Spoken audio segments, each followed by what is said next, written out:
Gravando. Muito bem, estamos aqui nessa aula sobre a nossa questão da ética e na página 23 da nossa apostila vamos começar a falar sobre a ética da relação com o próximo e o nosso foco vai ser sobre a questão da política, principalmente o cristão e a política, ou o ministro e a política, né? A política no contexto da igreja. É um desafio que nós temos diante de nós atualmente, né? Muito bem, página 23 da nossa apostila. Sobre isso, alguém quer falar alguma coisa já antes de eu começar, colocar alguma coisa sobre isso? Senão eu já vou começar aqui. Vamos lá, então. Toda vez na história da igreja,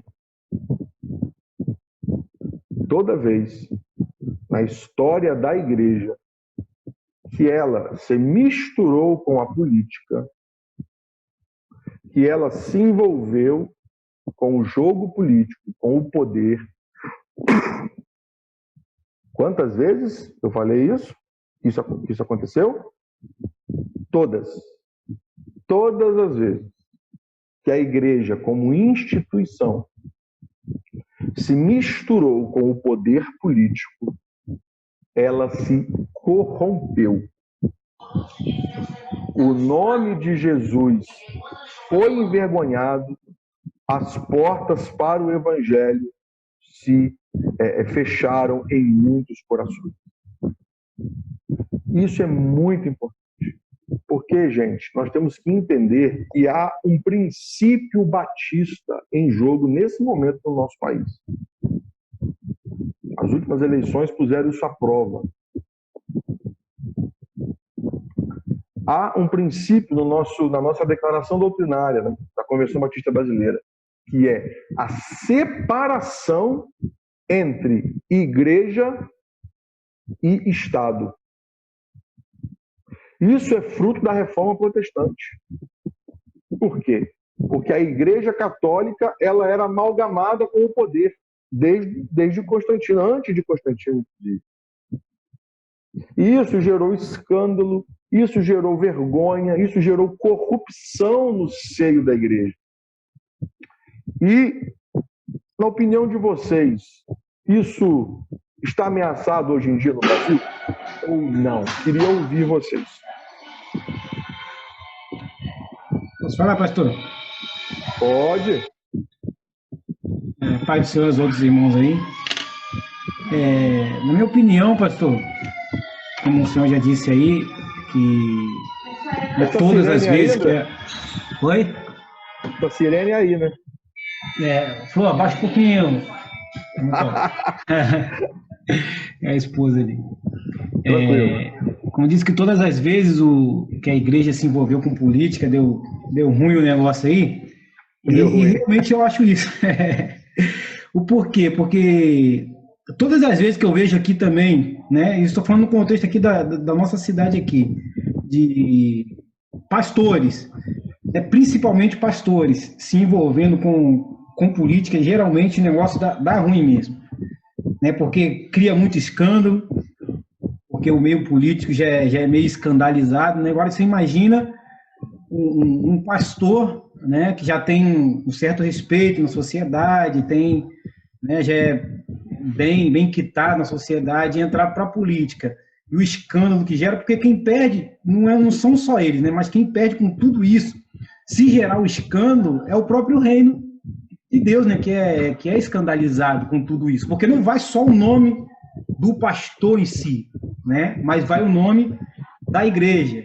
Porque de certo era, né, que teria que abandonar tudo para poder, se quiser exercer a política lá, tudo bem, né, mas deixa os ofícios aí e vai, né, para não levar o nome da igreja, porque não vai fazer separação, né, porque se ele vai e se ele não desvincula do cargo, com certeza o nome da igreja está indo junto, e eu acho que é por isso o fato de criar muito escândalo.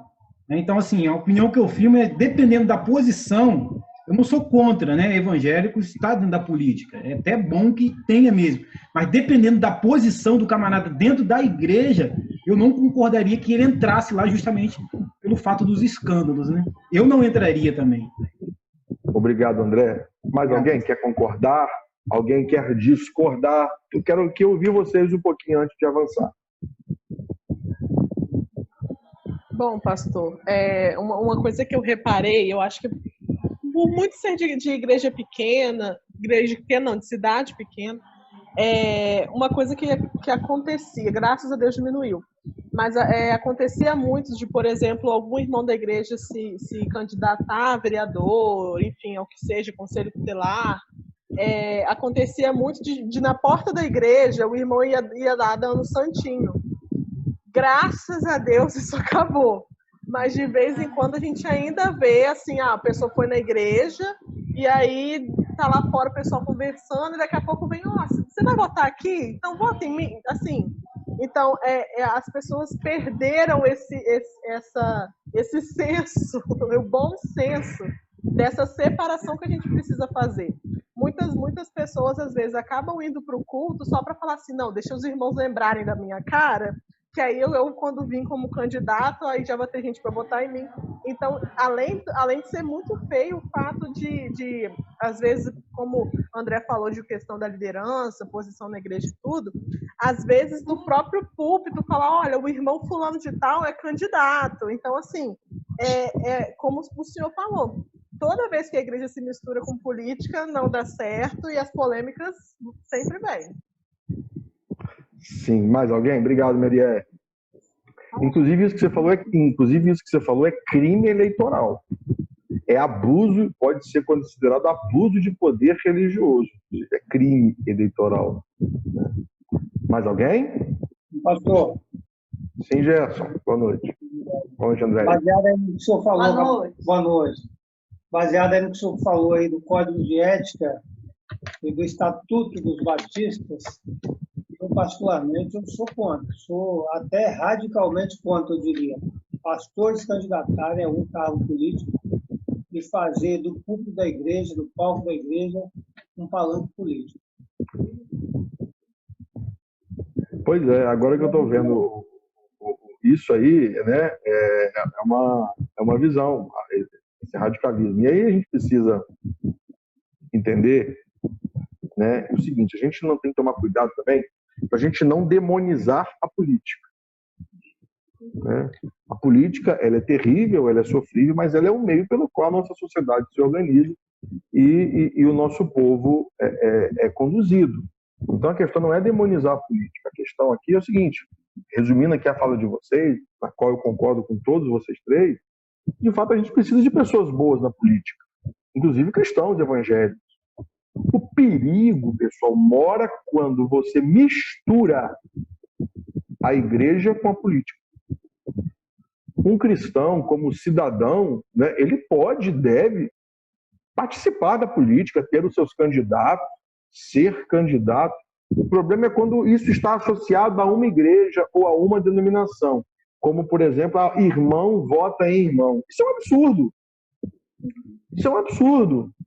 Isso é um absurdo, inclusive, porque não tem cabimento algum. Quer dizer, então, que você, quando vai operar, você vai procurar um médico porque ele é evangélico? Se tiver um médico evangélico que é mais ou menos bom em operação no coração, se tem um ateu que é o melhor do Brasil, você vai querer quem operar o seu coração? É uma questão de competência, irmão. É uma questão de competência. Se você puder unir as duas coisas, amém. Mas não é porque é irmão da igreja que tem que votar. Inclusive, um dado estatístico recente que, no nosso Congresso Nacional, o maior número de pessoas, de políticos, de deputados, com acusações de corrupção e com condenação, são os integrantes da chamada bancada evangélica. Vou repetir. A bancada evangélica do Congresso Nacional é a bancada que reúne o maior número de políticos com ficha suja, com processos, com acusações de corrupção. Então, nós temos que tomar muito cuidado com isso, porque no Brasil se misturou. Da década de 90 para cá, isso tem sido cada vez mais recorrente. Né? Pastores candidatos, pastores usando o púlpito para pedir voto. Inclusive, eu passei por algumas situações muito constrangedoras. E essa posição minha, ela é minha desde que eu comecei a exercer o ministério, há 14 anos atrás.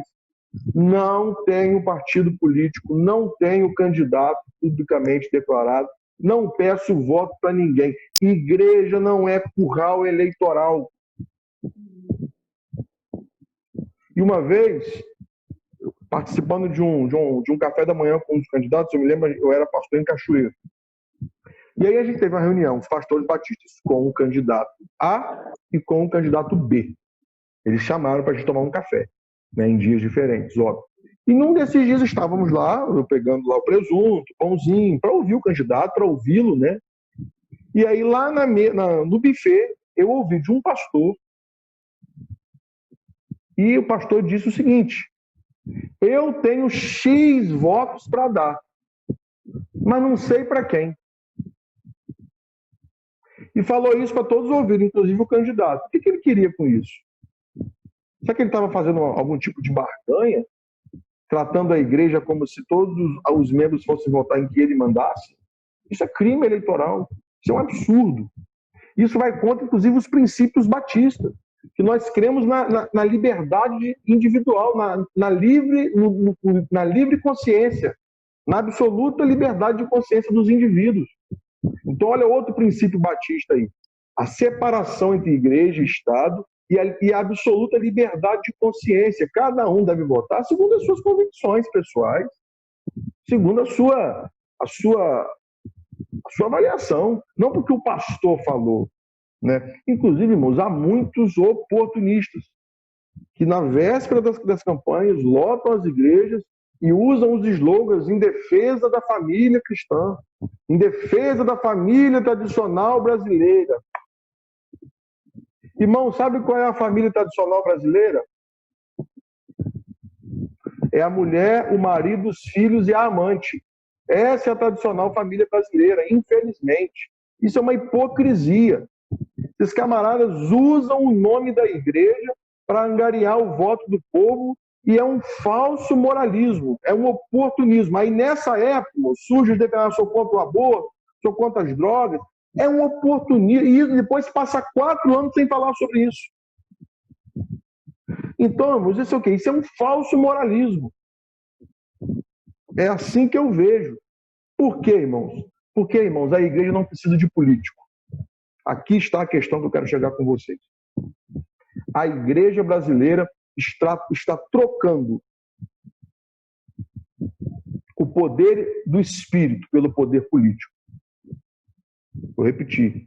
A igreja brasileira ela está trocando o poder do Espírito Santo pela influência política, pelo poder econômico. Isso é grave. E a conta vai chegar para a igreja. Se já não está chegando, a conta vai chegar, irmão. Porque quando uma igreja se associa a um candidato, ela está vulnerável. Porque aquele candidato, ele vai, quando ele for alvo de algumas acusações, isso sempre acontece, o nome que vai para a lama é o nome da igreja de Cristo.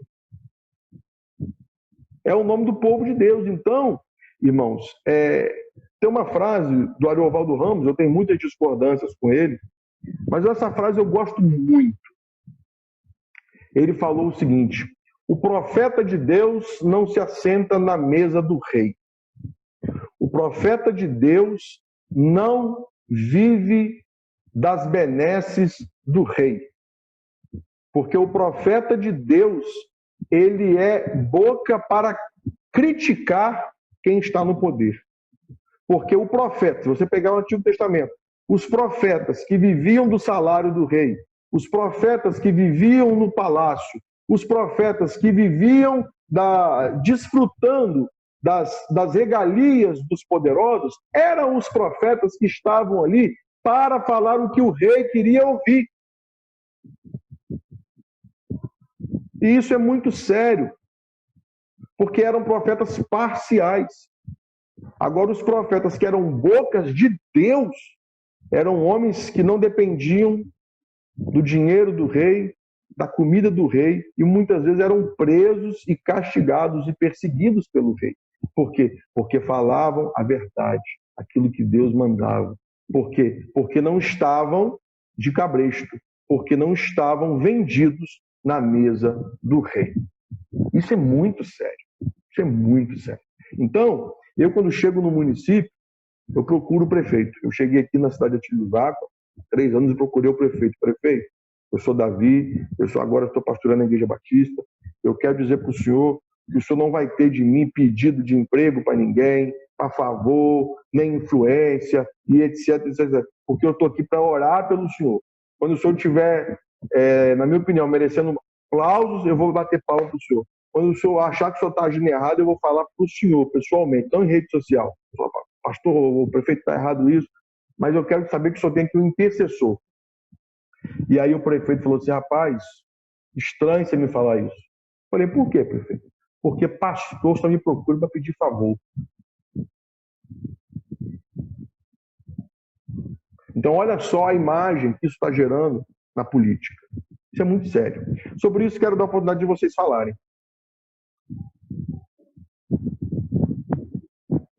Alguém? Algum comentário? Sim? Eu gostaria de fazer um comentário de uma situação que nós passamos aqui próximo, né? Próximo de Itaoca. Nós estávamos com a campanha... Você é de Itaoca? Praia. Isso. E aí nós estávamos ajudando uma congregação de outra igreja irmã, e lá estava em obras e tudo mais, e tinha uma outra igreja próxima nossa aqui, que é uma igreja que tem muito mais posse, muito mais condições, e aí o nosso pastor na época foi com outro irmão, viu se aquela igreja, se aquele pastor poderia dar uma contribuição nesse trabalho, né? Uhum. E ao chegar lá, qual a surpresa que ele teve?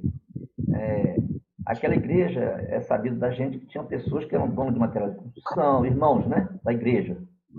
A igreja tinha condições para ajudar se quisesse. A verdade era essa. Mas aí o pastor, no gabinete, junto com o nosso pastor, mais um irmão da nossa igreja, falou que não ajudaria, né? Não se interessava em ajudar e tal. E aí depois apelou para essa área de solicitar um apoio à candidatura dele, né? E aí o nosso pastor, usado por Deus, falou assim, você foi chamado para ser pastor ou para ser político? Na hora, não deixou passar, né? E falou para ele, a gente veio aqui para tentar uma parceria para que ajudar outra igreja, para ajudar a congregação, para levantar a congregação nessa parte de construção que nós estamos ajudando dentro que a gente pode, vocês têm condições para ajudar, até mesmo para fazer tudo que está lá para fazer, mas a gente não ajuda e você me nega. E você vem falar de política comigo, falar que vai ser candidato a deputado e para a nossa igreja apoiar, quer dizer que só ajuda se nós formos te apoiar a sua candidatura. Então isso é vergonhoso realmente, né? Vergonhoso. Homens que se aproveitam de certas situações sim, e às vezes né, até atrapalham, porque a nossa colocação, a nossa solicitação para a igreja, para o pastor da igreja, no caso ali como líder, era que ele colocasse a situação lá para a igreja, e se algum irmão sentisse o desejo no coração de Deus, o desejo de ajudar em alguma coisa, né? De ofertar, de colaborar de algum modo, aquele irmão já estaria sabendo da situação e poderia muito bem ajudar, independentemente da igreja ajudar ou não. Mas nem isso ele quis fazer.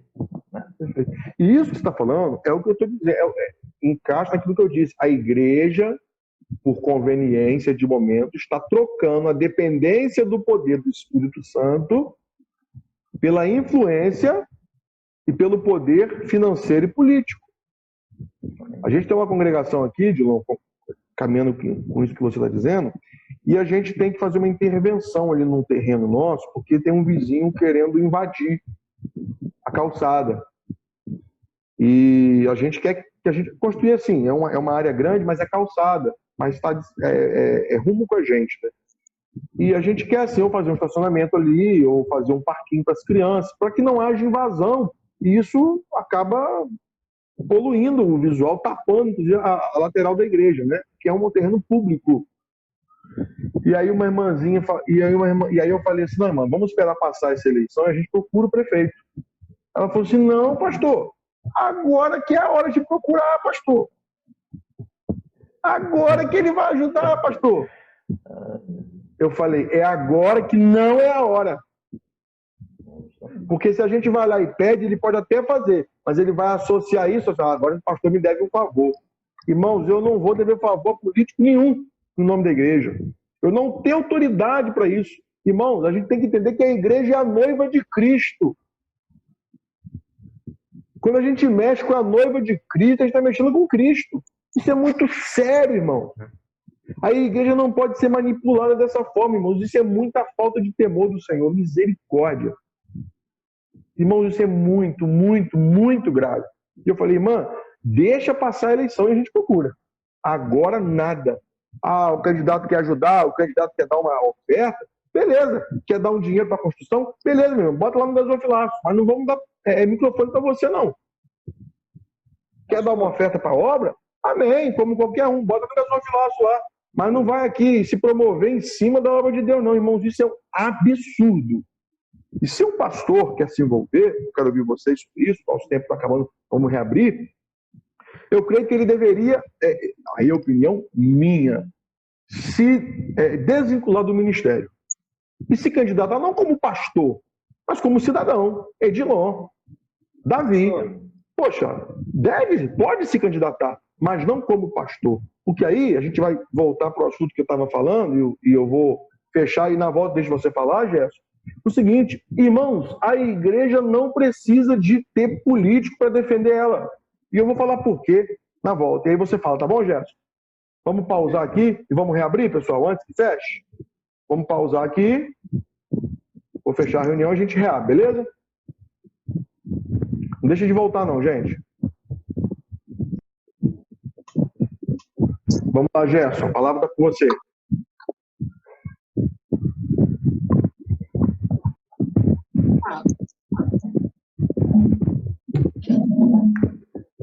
Oi, Gerson, pode falar. Sim. Não, só complementando aí o comentário que eu fiz naquela hora e já também falando em cima da palavra do senhor aí, quando nós falamos aqui de eu sou contra e a gente está falando mais especificamente do líder religioso, do pastor, no caso, e aí complementando o que o senhor falou aí, eu acho que eu entendo, por exemplo, nós que somos alunos aqui, eu entendo que todos nós tivemos um chamado para esse ministério. Então, daí eu acho que não, eu falei que eu sou contra, eu acho que não faz sentido um pastor assumir um cargo político, se candidatar a um cargo político. Ele foi chamado para ser pastor. Entendeu? Então, a partir do momento que ele quer se envolver na política, isso é a minha opinião, a partir do momento que ele quer se envolver na política, quer concorrer a um cargo eletivo, eu acho que ele deveria, então, se desvincular do ministério e tirar o nome de pastor. Vai ser um cidadão, todo cidadão tem direito. Sim, como cidadão. Comum, e vai concorrer a um cargo político. Isso, é exatamente o que eu falei. A gente não pode demonizar a política. A gente precisa de pessoas boas lá. Agora, qual que é o perigo? É misturar e tentar fazer da igreja um curral eleitoral. Isso é inadmissível. E aí eu quero, pegando esse gancho do Gerson, explicar o porquê. Porque começou na década de 90, pessoal, uma teologia que foi herdada dos Estados Unidos, chamada teologia do domínio. O que diz essa teologia? E talvez vocês concordem com ela e eu respeito isso. Que os evangélicos precisam ocupar os cargos chaves na sociedade. Que o Brasil precisa ser governado por um presidente evangélico. Irmãos, inclusive há quem diga que o Bolsonaro é evangélico, mas ele é católico, foi batizado no Rio Jordão, tem uma confusão danada com isso aí. O que eu quero dizer é o seguinte, pessoal. Nós, como batistas, entendemos a importância do Estado laico. Ou seja, um Estado onde permite que todas as religiões tenham livre culto. Tenho liberdade de culto. Né? E aí, o que começou a surgir na década de 90? Temos que eleger representantes da igreja para defender as pautas da igreja. Irmãos, tem uma fala que mexeu muito comigo, que é o seguinte: de quem é a igreja? Cristo. Quem é o noivo da igreja? Cristo.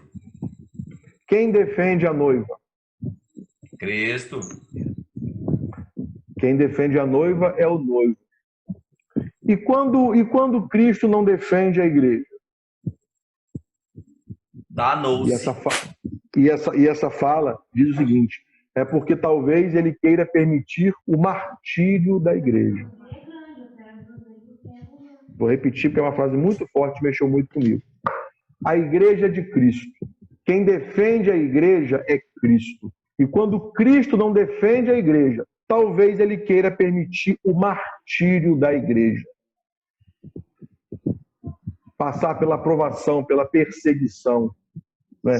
Porque nós vivemos num país em que os evangélicos, há 100 anos atrás, eram perseguidos, apanhavam nas ruas, era motivo de chacota.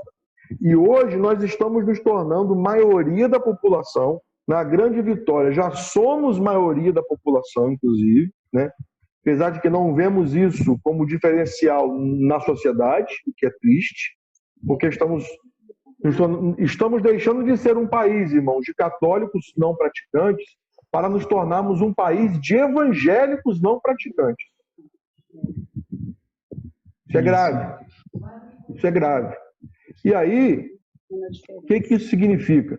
Que nós, de perseguidos, estamos nos transformando em perseguidores.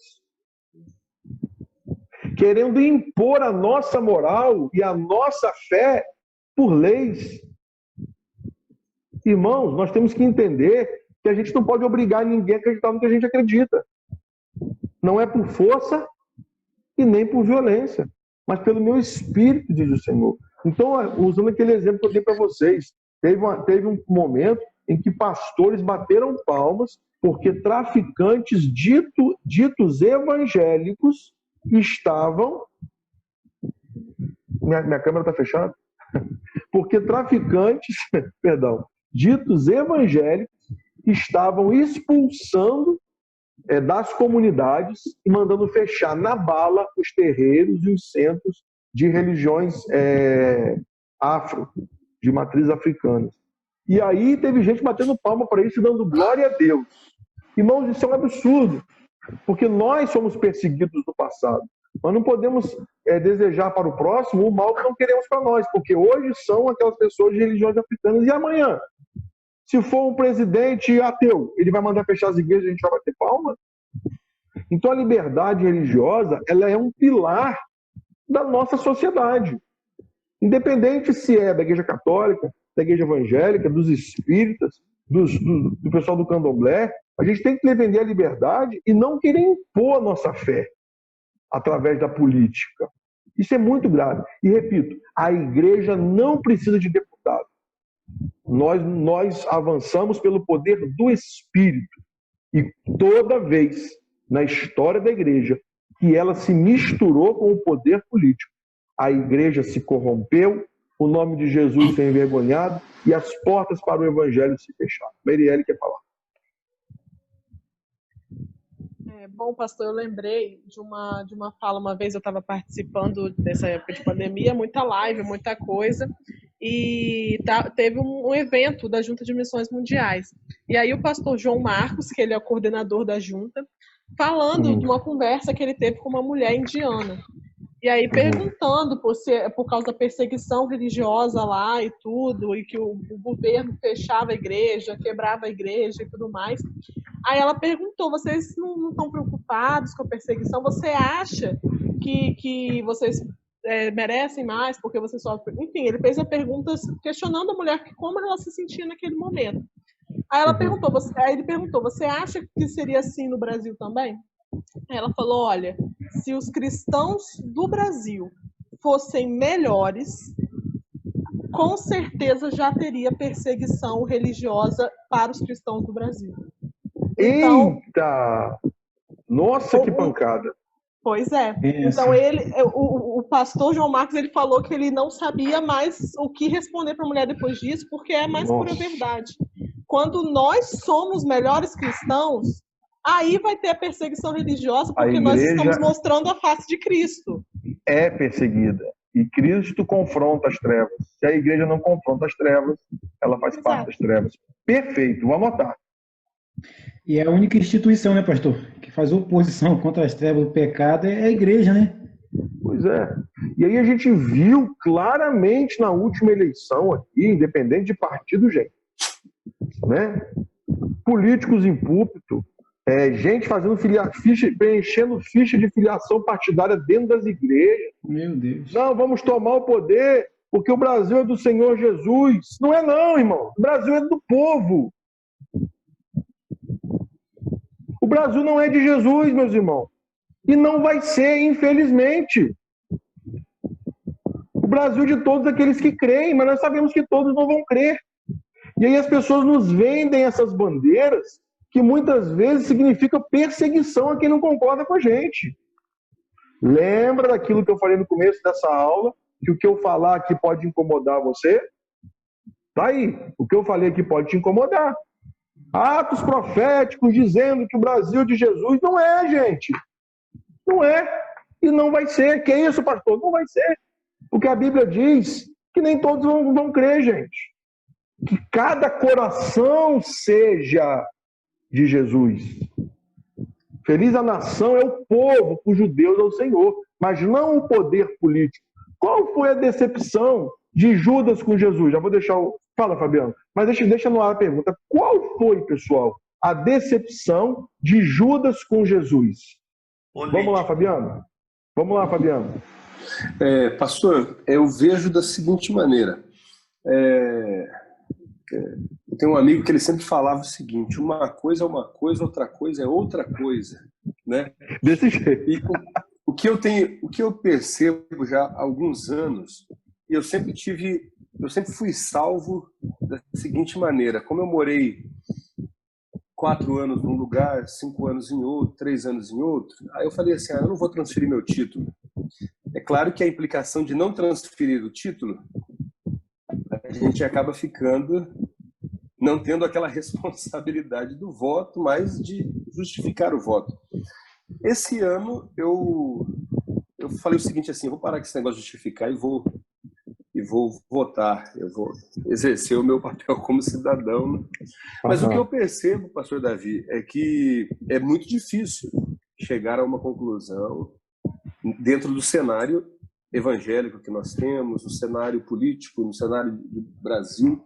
E eu acredito, e isso eu falo e eu me coloco dentro disso também, até para os colegas aí que almejam o ministério, eu acho que nós, como líderes, nós não podemos estar aquém daquilo que acontece no mundo político, porque nós vamos ter liderados, ovelhas, como eu já tive pessoas esse ano, agora recentemente, perguntou para mim em quem você vai votar, qual é o seu partido, o que você pensa sobre isso.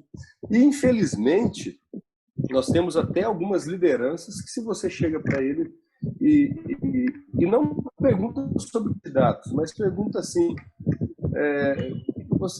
o que você pensa em relação à política? Não me envolvo com política em esfera nenhuma. Então, eu acredito que nós, como liderança, isso é ruim. Isso é ruim. É muito ruim. Isso é ruim. São extremos. O extremo. Eles acabam radicalizando e eu sou absolutamente contra o púlpito virar palanque. Eu acho que realmente não deve acontecer isso. A igreja não deve apoiar o candidato tal e não apoiar o candidato tal. Isso aí é antibíblico, isso é antidenominacional, né? Isso. Mas eu acredito que nós não podemos estar alienados ao que tem acontecido no mundo político. Perfeito. Inclusive, a próxima pauta da aula é essa. A sua fala já introduz o próximo tópico que eu quero falar. Então fica esse gancho aí, mas fechando o que eu estava falando, qual foi a decepção de Judas com Jesus? Judas achou que Jesus era um líder político. Judas achou que Jesus ia assumir o poder. ia liderar uma revolução armada e aniquilar os soldados romanos e assumir o palácio e morar no palácio, e morar na casa do rei, né? E era dos zelotes. Então essa foi a decepção de Judas com Jesus. Jesus falou: meu reino não é deste mundo. Isso falando da mistura da igreja com a política. Isso é muito danoso, muito danoso. Agora, já pegando o gancho para a segunda parte da aula, que é a fala do Fabiano. Qual é o perigo? Os extremos. E aí, quero dizer, qual é o perigo? A igreja, ela não deve se envolver em política partidária. Agora, nas políticas públicas, a igreja deve ser uma voz para levantar a cidadania. Por exemplo, qual é o meu papel junto ao prefeito? Interceder por ele e buscar que ele seja um prefeito que olhe para as causas que a gente necessita. Qual é o meu papel sobre o governador, sobre o presidente? Interceder por ele. Senhor, abençoe o nosso prefeito, abençoe o nosso governador, abençoe o nosso presidente, ilumina esses homens que nos governam, né, e que possamos trazer pautas que sejam relevantes não para a igreja, mas para a sociedade. E aí, são dois extremos perigosos. Sobre uma igreja alienada, qual foi o grande equívoco? Inclusive nós, batistas, a gente tem que ter autocrítica aí.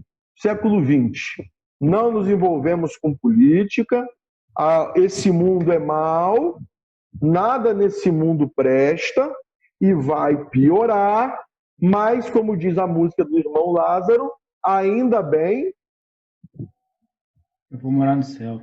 Que eu vou morar no céu. E aí, esse ainda bem que eu vou morar no céu pode soar como uma alienação, como uma fuga da realidade, como uma anestesia do mundo ao meu redor. As drogas estão avançando, as pessoas estão passando fome, a injustiça, a corrupção dominou, tem gente morrendo nas filas dos hospitais, mas esse mundo é assim mesmo. Ainda bem que eu vou para o céu. Isso é uma religião que é o ópio do povo. E aí Marx está certo nesse ponto. Uma religião que aliena a pessoa ao ponto dela não se inconformar com esse mundo. Pelo contrário.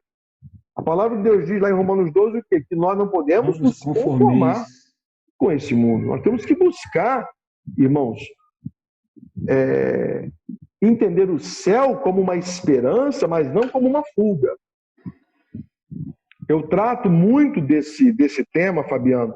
Esse, inclusive, é o tema do meu livro. Comentei com vocês, o livro deve sair em dezembro agora. O nome do livro é Onde Está Deus? E eu trato muito sobre isso. Eu uso uma fala lá que é o seguinte: tem gente que pensa, e a igreja brasileira do século XX foi vista e se colocou como se fosse uma nave espacial. O mundo está perdido, e a igreja é um refúgio porque eu estou fugindo daqui. Como se fosse os pais do deserto.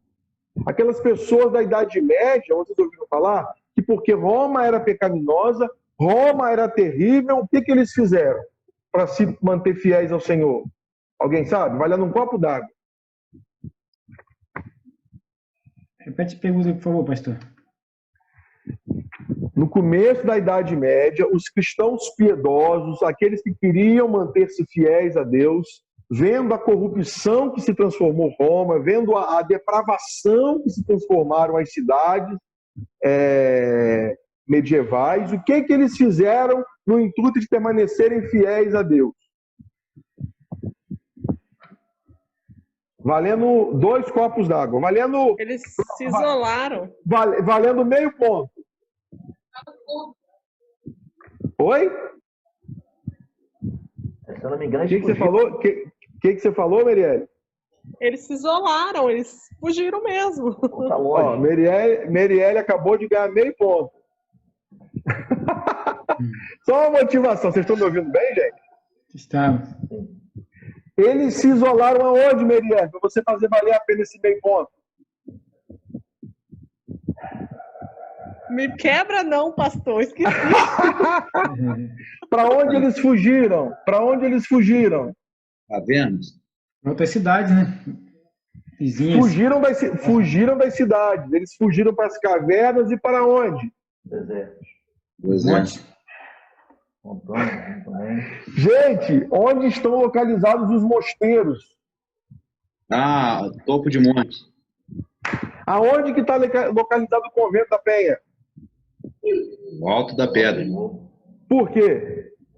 Porque tem que se isolar do mundo, porque o mundo é mau, porque o mundo é pecador, porque o pecado mora na cidade. Eu tenho que me isolar em clausura para permanecer santo e fiel ao Senhor. Essa é uma igreja alienada da realidade, que foge do mundo e não é luz do mundo. Esse foi um erro da igreja brasileira no século XX, alienada. Perfeito, Fabiano, perfeita a sua fala. Uma igreja que lembra os discípulos lá, se não me engano, em Lucas 17, acho que é Lucas, o Monte da Transfiguração, o Monte Tabor. Estavam ali os discípulos do Monte Tabor, aí aparece ali um momento de uma teofania, a voz de Deus falando, aparece Moisés representando a lei, aparece Elias representando os profetas. Alguém se lembra o que Pedro falou para Jesus? Fazer uma tenda ali e ficar por ali mesmo. Senhor, isso aqui é muito bom. Vamos ficar por aqui mesmo. Vamos ficar por aqui. Porque isso aqui está muito bom. Vamos nos isolar, esquece o povo, vamos ficar aqui pertinho de Deus. É isso que a gente precisa. E qual foi a atitude de Jesus? Vamos descer imediatamente. Vamos para o povo, é lá que a gente tem que estar. Então a igreja tem que estar, irmãos, sendo relevante na sociedade. Não pode ser uma igreja alienada, mas isso não quer dizer que ela tem que se envolver com política partidária. Então, olha só, Fabiano, esse é um extremo. Ainda bem que eu vou morar no céu, as questões sociais não me interessam, as questões políticas não me interessam. Isso gera uma igreja alienada. O que é uma igreja alienada? É uma igreja indiferente, uma igreja desconectada da sua realidade, o que foi um erro terrível do século XX. O que começou a surgir a partir da década de 70 como resposta a isso? Valendo mais meio ponto. Repete a pergunta, estava digitando. Vou não era nem nascido, pastor. Não, mas eu também não era não, rapaz. O que começou a surgir a partir da década de 70 no Brasil como uma resposta a essa teologia que se desconectava do mundo ao redor e só pensava no céu, valendo meio ponto. Os neopentecostais? A teologia... Ponto para o Isaac. Alguém ia falar aí, mas o Isaac foi mais rápido, né? A teologia neopentecostal, irmãos, que fez o quê? Que negócio de céu para lá, esse negócio de batista de céu, esse negócio que presbiteriano fala de céu, que assembleano fala de céu, o negócio é aqui e agora. Teologia da prosperidade. E o Eles pegaram esse gancho. Foi uma jogada de mestre pro mal. Libertação também? A teologia da libertação também na Igreja Católica. Foi uma resposta aí, Fabiano, uma resposta teológica de uma igreja relevante. Né? Agora, no contexto do Brasil, você também acertou, Fabiano.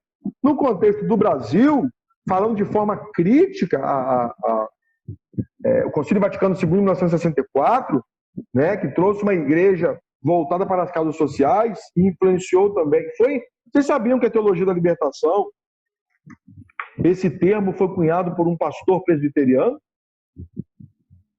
Pastor presbiteriano que morreu recentemente, Rubem Alves. Deixou de ser pastor presbiteriano. Ele escreve uma tese de mestrado. Excelente escritor. Ele estava nos Estados Unidos, ele escreve uma tese de mestrado chamada Por uma Teologia da Libertação. Então, o primeiro teólogo a usar a frase teologia da libertação, esse termo, por mais que seja uma teologia católica, foi um termo cunhado pelo teólogo protestante, Rubem Alves, pastor presbiteriano.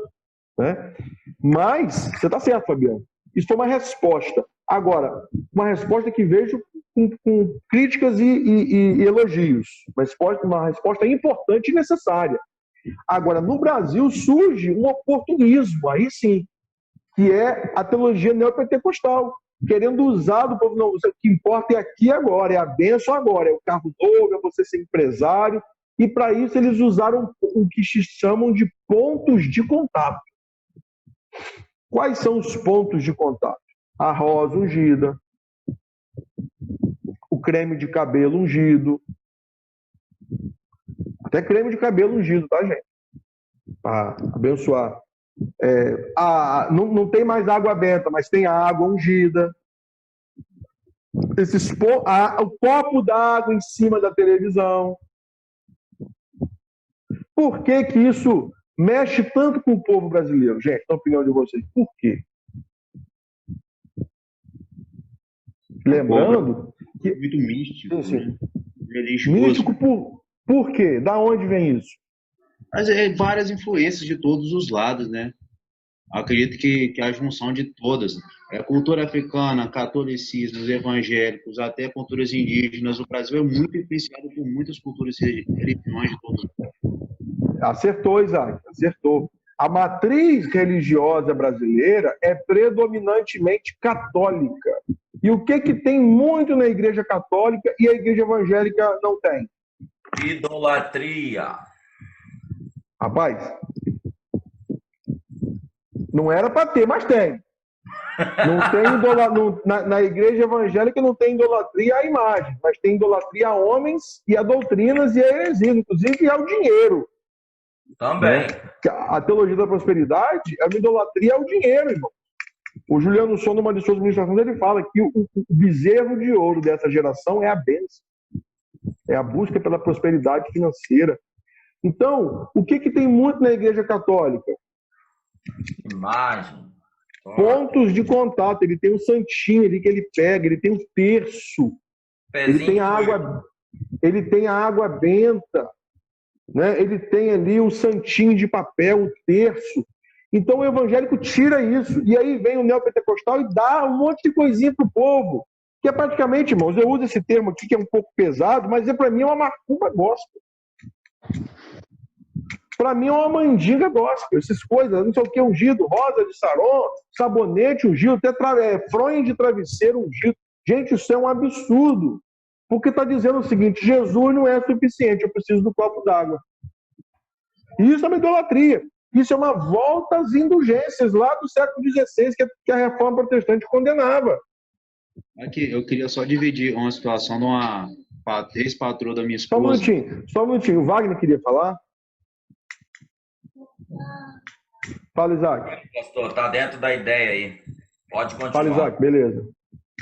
A ex-patroa da minha esposa pegou e viu na câmera lá do comércio dela, tinha chegado alguém de noite e deixou uma carreira de sal grosso na frente da porta do estabelecimento. Ela ficou assustada e foi atrás de saber se tinha feito algum trabalho, alguma coisa, e descobriu que era o pastor da igreja dela, que tinha deixado sal grosso lá para poder abençoar o comércio dela. Olha isso.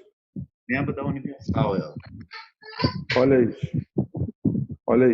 Então, gente, é um misticismo. Isso aí, gente, é feitiçaria. Isso aí é misticismo. Isso aí é ocultismo dentro da igreja. Mas aí, a gente saiu um pouquinho aqui do nosso foco, mas é porque isso me deixa inconformado, me perdoe esse desabafo aí. São dois extremos. Qual que é um extremo? É céu. Não importa esse mundo aqui. Uma igreja alienada da realidade.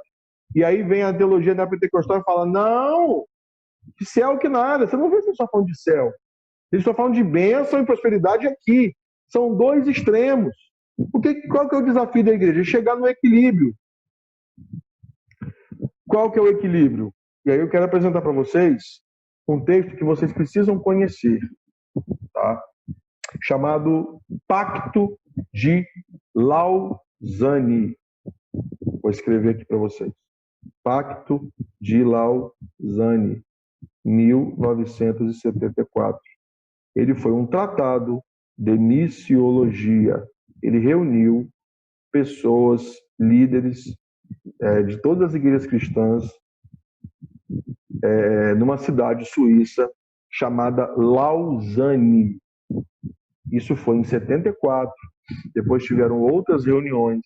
E esse momento ali, em 1974, reuniram missionários e representantes das igrejas cristãs de todo o mundo, olhando para qual era a missão da igreja para o século XXI. E eles cunharam a seguinte frase. Vou escrever para vocês aqui. Qual que é a missão da igreja? Estou escrevendo aqui. Levar o evangelho todo para o homem todo, para todos os homens. Essa foi a máxima que se chegou na cidade de Lausanne em 1974, na Suíça. Qual é a missão da igreja? Levar o evangelho todo para o homem todo, para todos os homens. O que isso quer dizer?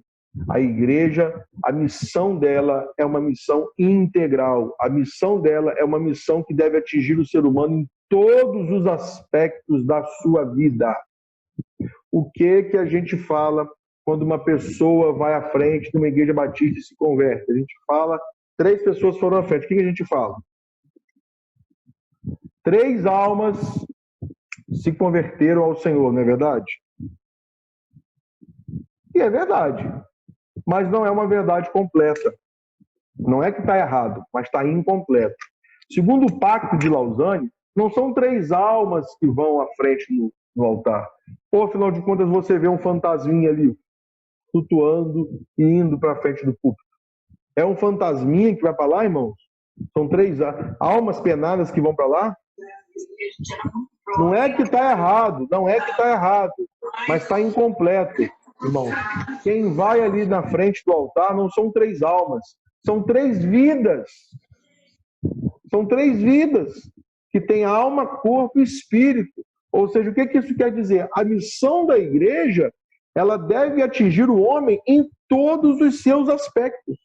Olha a máxima, olha a frase que eu postei para vocês aqui. Levar o evangelho todo para o homem todo, para todos os homens, ou seja, levar o evangelho todo, ou seja, toda a mensagem da Bíblia, toda a mensagem da palavra de Deus, não pensar, levar para todos os homens, ou seja, atingir todo o ser humano, e terceiro, e segundo, para todo o homem, ou seja, o homem em todos os seus aspectos, que são quais aspectos? Espiritual, mas também material, emocional, intelectual, afetivo, cultural. Então, isso diz o seguinte: a missão da igreja é ser relevante na sociedade, se importar sim com a salvação da alma, mas para além disso também com o bem-estar físico da pessoa. Não adianta eu ir lá evangelizar uma casa, falar de perdão, de salvação, se ela está passando fome. Fala, Wagner. Então, pastor, nós temos na igreja ali um projeto muito amplo em relação a isso, a esse trabalho, e ele está necessitando ampliar em relação a isso. A gente tem ali o projeto Mãos Estendidas, que trabalha com viciados e moradores de rua.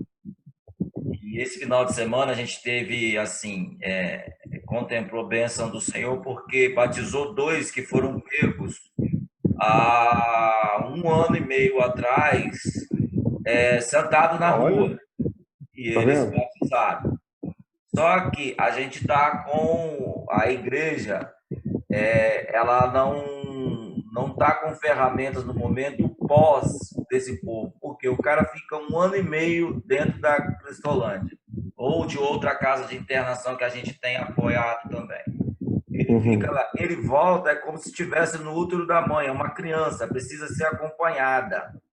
O pós é o desafio. Aí a família está toda, aí tem que cuidar da família, tem que cuidar do cara, e a igreja está fazendo esse processo junto com o quê?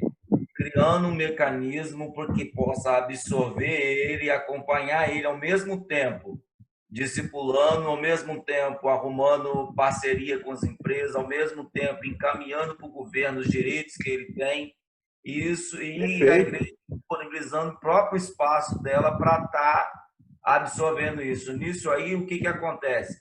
Nós estamos virando referência.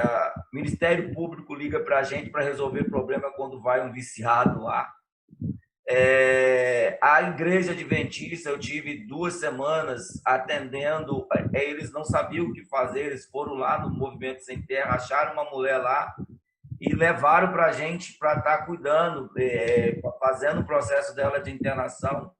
Quer dizer, a igreja está bem participativa na comunidade e cada vez mais tem vindo a demanda. Então, a gente está sentindo a necessidade, não só o antes, que antes a gente estava cuidando do antes, que é o pegar eles, mas o pescar, mas também depois de dar continuidade também nesse processo. Excelente.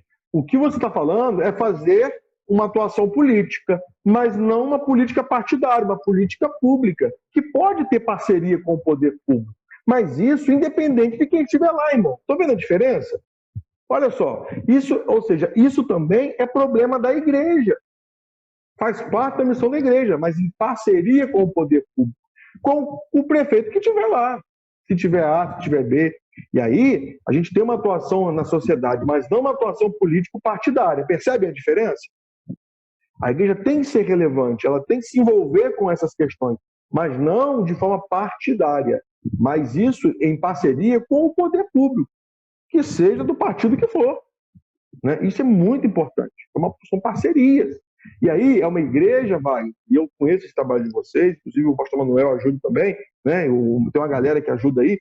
É uma igreja sendo relevante, cumprindo esse pacto de Lausanne, ou seja, cuidando da alma, da mente, do corpo, né? Da vestimenta, da alimentação. Isso é uma igreja relevante. Esse pacto de Lausanne, pessoal, é um marco histórico na evangelização mundial. Se você não conhece, procure saber sobre isso. Muitas pessoas falam sobre isso. Anote isso, Pacto de Lausanne, 1974. Levar o evangelho todo, ou seja, a mensagem toda da palavra de Deus, para o homem todo, em todos os seus aspectos da sociedade, para todos os outros. Vou dizer para vocês onde eu quero chegar com isso. Pastorei uma igreja e lá a gente queria implementar um projeto de balé comunitário. Balé. Gratuito.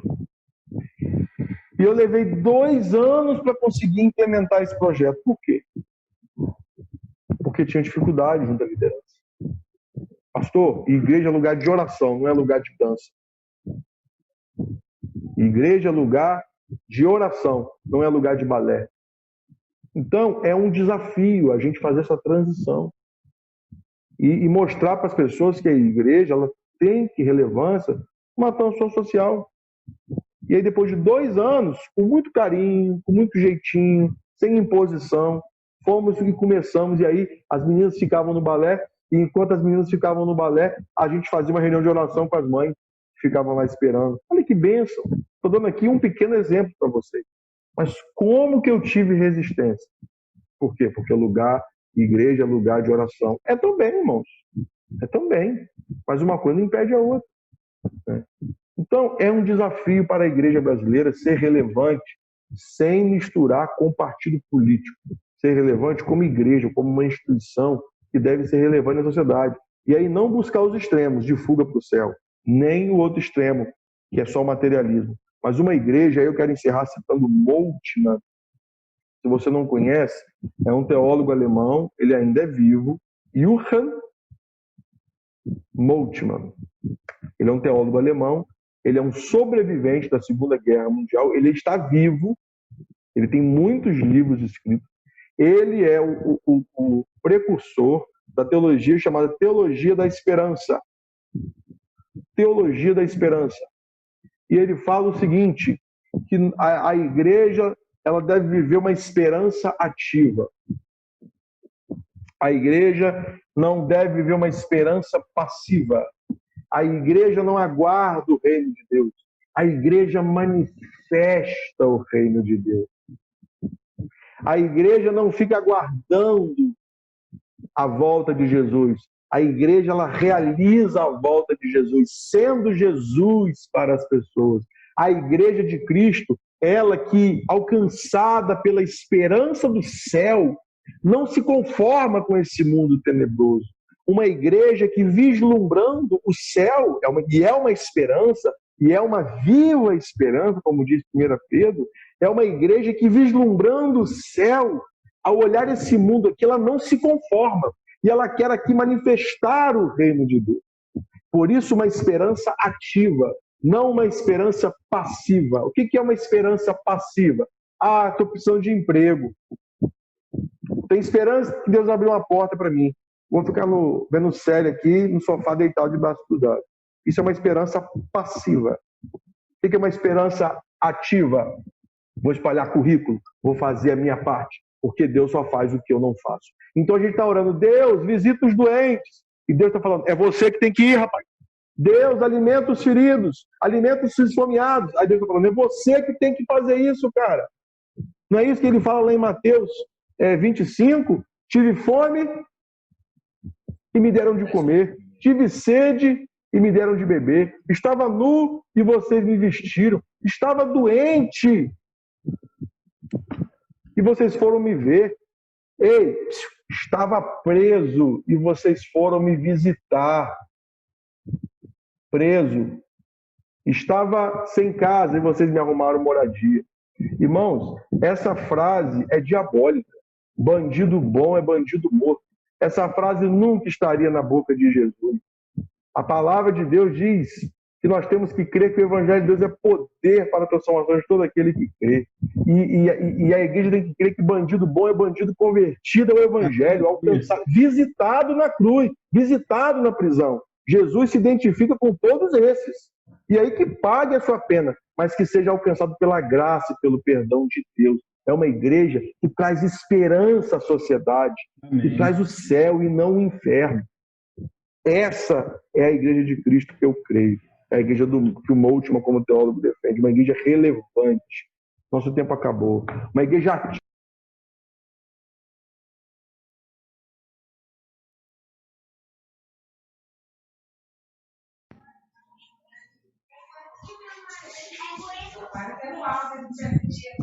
Voltando aqui para fechar, pessoal, mais 5 minutinhos. Então é isso que eu vejo nos evangelhos, é isso que eu vejo como uma ética de uma igreja que tem uma atuação política relevante, mas não uma política partidária, uma igreja que tem uma esperança ativa. Não sei se eu me fiz entender, talvez até me empolguei um pouquinho aqui, porque isso mexe comigo. Alguém quer falar, quer acrescentar para a gente poder fechar, pessoal?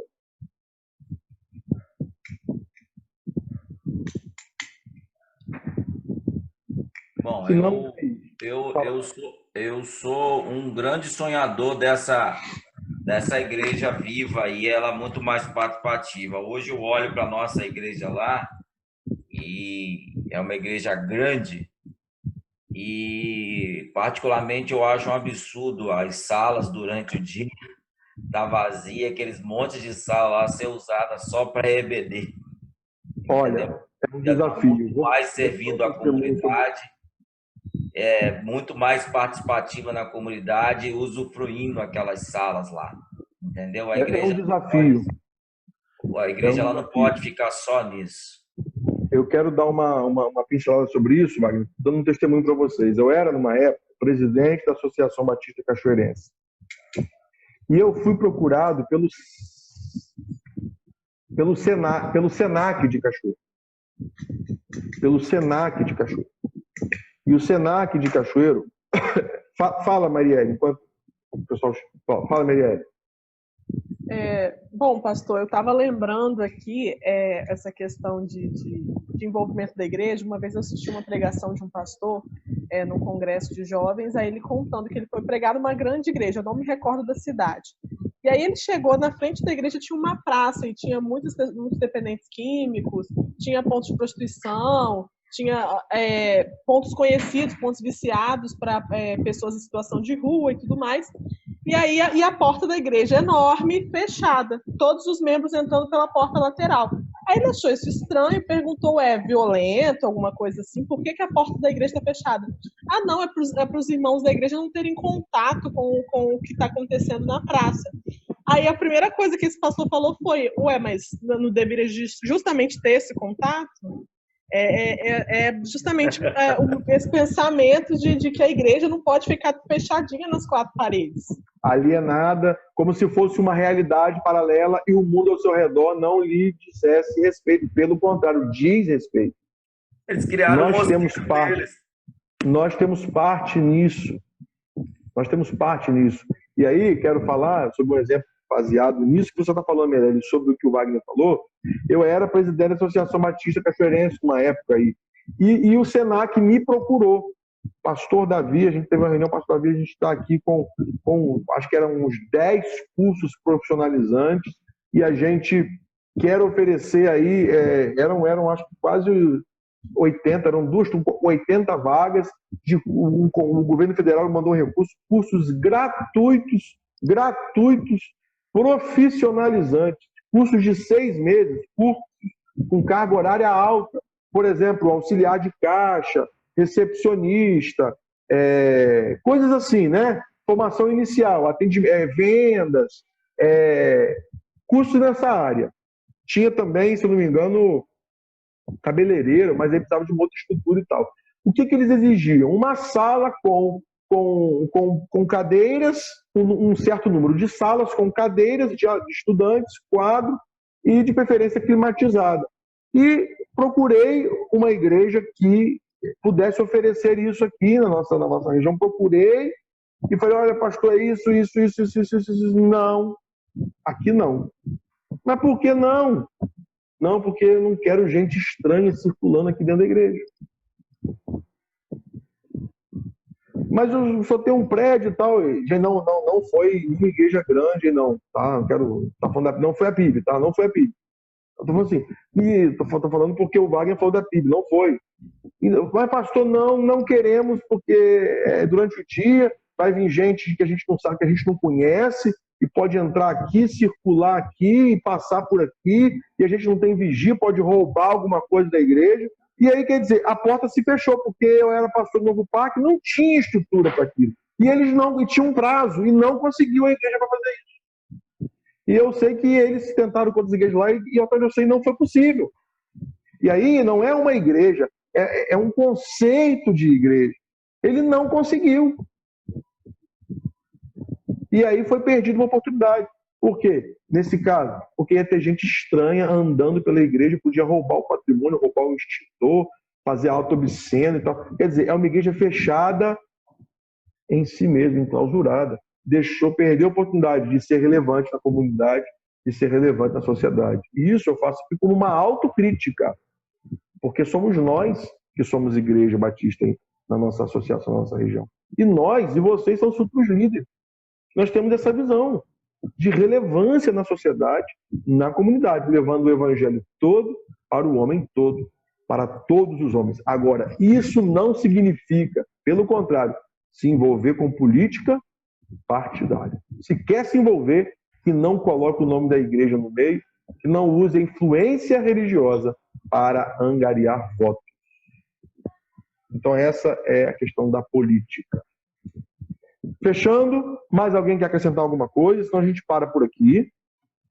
E o que seria um resumo na sexta-feira vai ser conteúdo, porque não deu tempo de fechar o último tópico, que vai dar pano para manga, que é sobre a ética entre os ministros.